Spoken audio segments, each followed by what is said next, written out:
नमस्कार, जीके बौछार YouTube channel में आपका स्वागत है।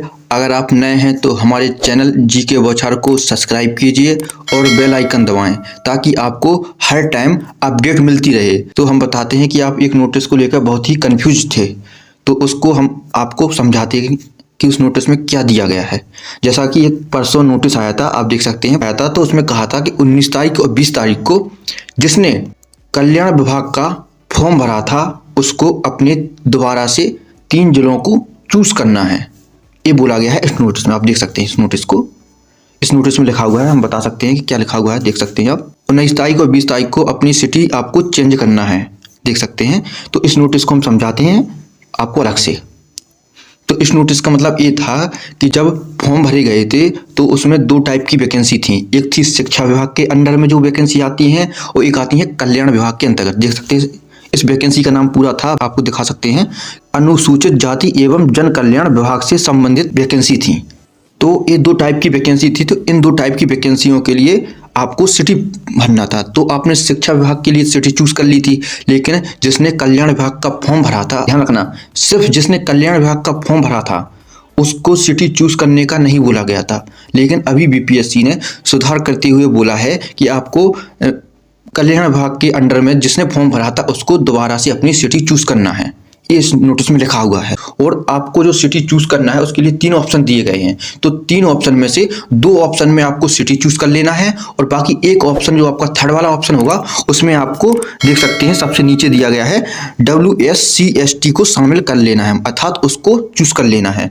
तो ये सिर्फ कल्याण विभाग वाले स्टूडेंट को ही फिलअप करना है। और इस लाइन को भी नीचे ध्यान रखना कि लिखा हुआ है कि अगर आप फॉर्म नहीं भरोगे तो आपका परीक्षा फल प्रकाशित नहीं होगा।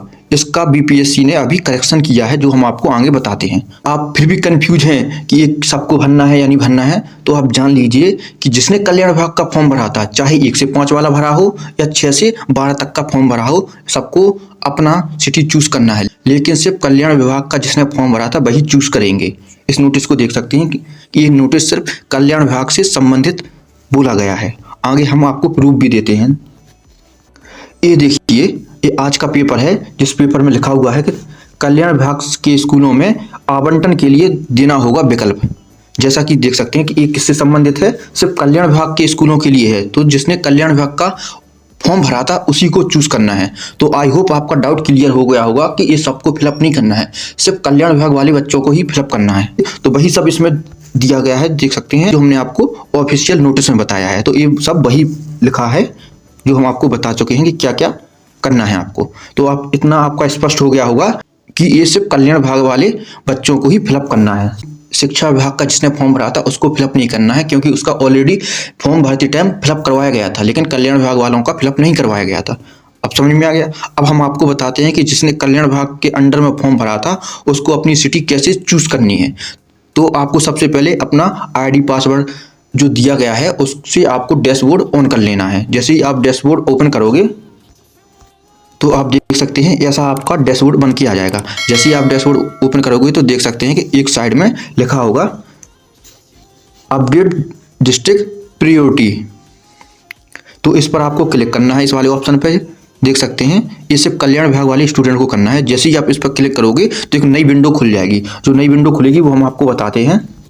तो आप देख सकते हैं कि इस प्रकार की आपकी नई विंडो खुल जाएगी, इस प्रकार की नई विंडो खुल जाएगी, जिसमें हम आपको जूम करके दिखाते हैं।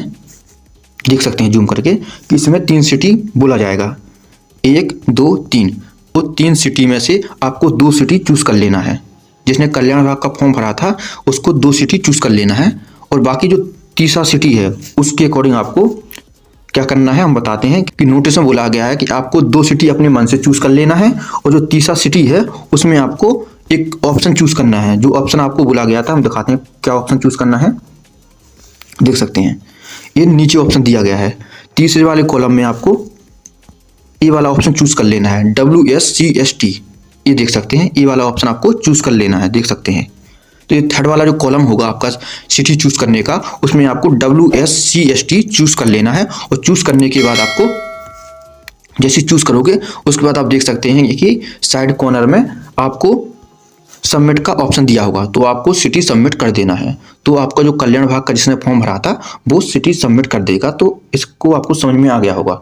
अब लेकिन इसमें एक संशोधन भी किया गया था, जो कल देर रात से एक नोटिफिकेशन आया था, वो हम आपको बताते हैं कि ये वही लेटर है जिसमें लिखा हुआ था, देख सकते हैं नीचे, इस लाइन को आप पढ़ लीजिएगा। क्या लिखा हुआ है? उक्त का चयन नहीं करने की स्थिति में अनुसूचित जाति और जन कल्याण विभाग के पदों का परीक्षाफल प्रकाशित नहीं किया जाएगा। तो इस लाइन का आप ध्यान रखना। अब हम आपको नोटिस दिखाते हैं। तो आप देख सकते हैं कि ये कल नोटिस आया था जो शुद्धिकरण के लिए था, तो कुछ करेक्शन के लिए ये नोटिस था। तो आप देख सकते हैं कि अध्यापक नियुक्ति प्रतियोगिता परीक्षा में अनुसूचित जाति और अनुसूचित जनजाति कल्याण विभाग की रिक्तियों के संबंध में 18 तारीख को एक नोटिस भेजा गया था, जिसमें नीचे सबसे नीचे लाइन आपको हमने पढ़ के बताई है, वो लिखी हुई थी उसमें कि उक्त का चयन नहीं करने पर डैश डैश डैश आपका परीक्षाफल प्रकाशित नहीं किया जाएगा, ये लिखा हुआ था। उस लाइन को विलोपित किया गया है, मतलब उस लाइन को हटा दिया गया है।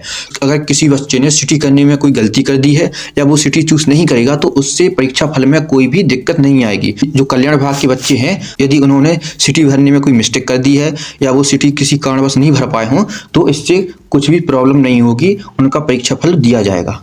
तो आगे एक नोटिस ये भी आया था, देख सकते हैं कि ये मेधा सूची के लिए नोटिस कल जारी किया गया था। तो इस मेधा सूची का मतलब हम आपको समझाते हैं। इसका मतलब ये है कि जो आपके 30 नंबर हैं, 30 नंबर का पेपर हुआ था, उसका यूज आपका ट्राई ब्रेकर की स्थिति में यूज किया जाएगा। जैसे कि एक हमारे पास वैकेंसी है और उम्मीदवार 2 हैं, तो 2 जब उम्मीदवार हैं तो हमें एक को नौकरी देनी है, तो उसको नौकरी दी जाएगी। इसके 30 नंबर में से सबसे ज्यादा नंबर होंगे। अब 30 नंबर कौन से हैं? 30 नंबर वो हैं जो भाषा का पेपर हुआ था, जिसमें 8 नंबर की इंग्लिश और का हिंदी का क्वेश्चन आया था, तो उसी को बोलते हैं कि भाषा का पेपर। तो आप समझ गए होंगे कि मेधा सूची का मतलब क्या था। आपकी जो मेरिट बननी है 120 में से, बाकी जो 30 नंबर है उससे सिर्फ ट्राई ब्रेकर में यूज किया जाएगा। तो ये 1 to 5 के लिए बोला गया है सिर्फ, क्योंकि 6 से 12 के लिए ये ट्राई ब्रेकर का कोई रूल नहीं है। और ऊपर से जो 30 नंबर का भाषा का पेपर था उसको हटा दिया गया है।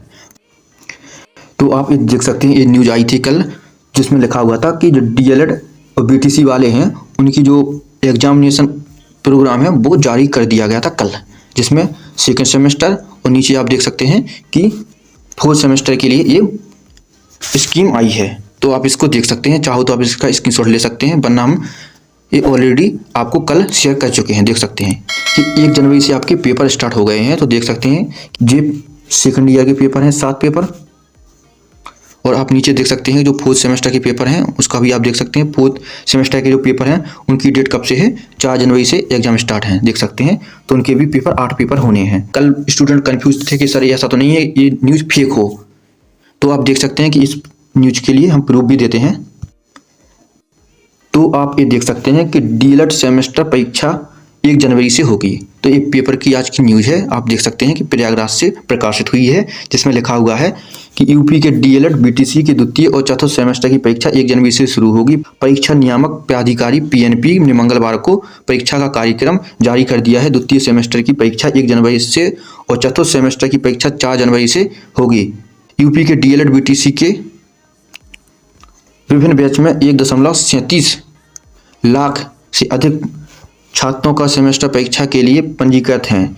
PNP की ओर से जारी सूचना के अनुसार द्वितीय सेमेस्टर में वर्तमान भारतीय समाज एवं प्रारंभिक शिक्षा की परीक्षा 1 जनवरी से सुबह 10 बजे से 12 बजे तक होगी तथा प्रारंभिक शिक्षा के नवीन प्रयास में परीक्षा की इसी दिन 1:30 बजे से 3:30 बजे के मध्य होगी। तो आपको आई होप आपको समझ में आ गई होगी कि ये न्यूज़ आपकी रियल थी। तो आपका जो एग्जाम प्रोग्राम है जारी कर दिया गया है, तो आप इसको स्क्रीनशॉट ले लेना, वरना आपको हमने टेलीग्राम पे तो ये भेज ही दिया था और इंस्टाग्राम पे भेज दिया था। तो अगर आपको वीडियो पसंद आ रही हो तो लाइक कीजिए, शेयर कीजिए और सब्सक्राइब कीजिए। थैंक यू, मिलते हैं नेक्स्ट वीडियो में।